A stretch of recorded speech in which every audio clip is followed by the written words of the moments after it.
Mi nombre es Roger Cosa, soy crítico de cine y además programador de 2 festivales. Pero más allá de esto, en este Bafisi me toca ser jurado de una nueva competencia, que es la competencia de cine latinoamericano. Primera película a recomendar: Homeland, Irak, Year Zero, Homeland, Irak, Año Cero.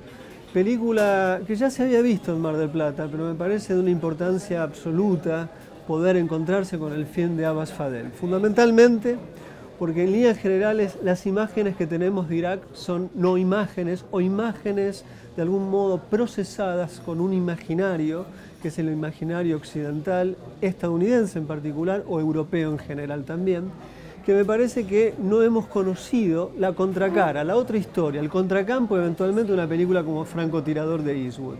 En este caso, Fadel lo que hace es arrancar en el núcleo doméstico de su propia casa, digamos, su familia, previo a la invasión en el 2003, en marzo, los preparativos donde la gente, los habitantes de Bagdad van entendiendo que puede esa ciudad ser arrasada. Y lo que vemos es del núcleo doméstico al núcleo barrial, al núcleo de la ciudad, al país en su conjunto. De pronto uno entiende Irak de una manera desconocida. Luego viene la invasión, que eso queda fuera de campo, no se ve, y lo que vemos es ya con los invasores adentro. Que algo que es genial, porque jamás Fadel estigmatiza, o en todo caso demoniza la presencia estadounidense. Sí entiende lo que están haciendo ahí. Es un film absolutamente importante, relevante, políticamente central para entender los últimos 15 años de la configuración geopolítica del mundo, pero además tiene un contacto con lo más directo, lo más visceral de la vida de los hombres. El sobrino del director, Haidar, se lo va a llevar en su corazón y en su memoria por mucho, mucho tiempo, mucho más del que dure el festival.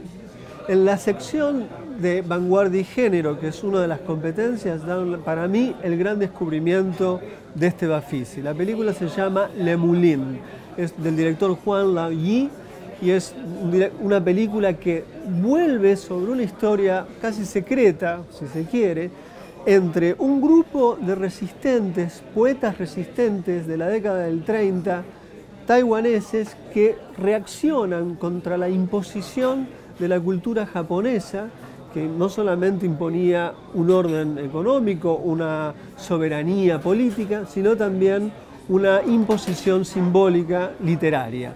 El film muestra esta resistencia a partir de material de archivo, textos, y juega con una suerte de representación de los poetas en ese tiempo. Es una de las películas más finas, delicadas y políticamente relevantes que tiene este Bafisi. Es uno de los hallazgos, sin lugar a dudas, de esta edición del 2016. Entre las películas extranjeras que están en la competencia internacional, hay una que es probablemente la película más dulce o más tierna que tiene esa competencia, que es John From, segunda película del director portugués João Nicolau, un colaborador o un amigo bastante cercano de Miguel Gómez.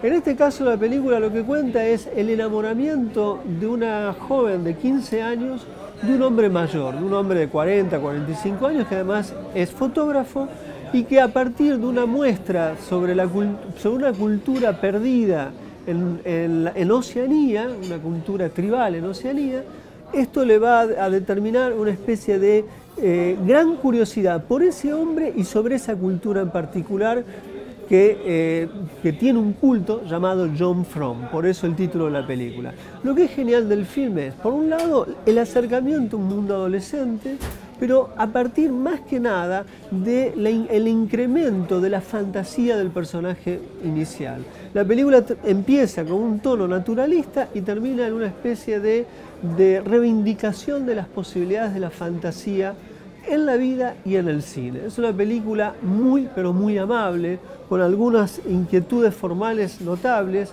y me parece que es uno de los grandes films chiquitos y no tan chiquitos que tiene la competencia oficial de este año, John From, de João Nicolau. Una de las películas que es imposible dejar de lado en estas 400 es Cosmos, la última película de Andrzej Żuławski.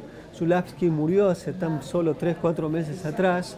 Fue uno de los grandes directores de Europa del Este Y aquí toma una novela que es genial, que es nada más y nada menos que Cosmos de Witold Gombrowicz.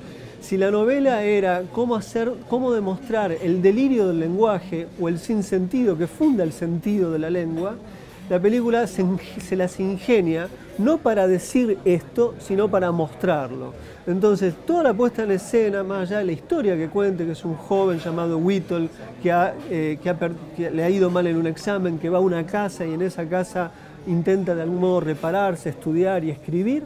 Más allá de eso, más allá de la historia, que es realmente lo menor en la película, lo que tiene que ver en el film es el espíritu de la novela, que es demostrar, vuelvo a insistir, ese sinsentido a partir de un modo de entender la puesta en escena, que es básicamente trabajar constantemente sobre el rarecer a partir de la cámara lo que entendemos por lo real.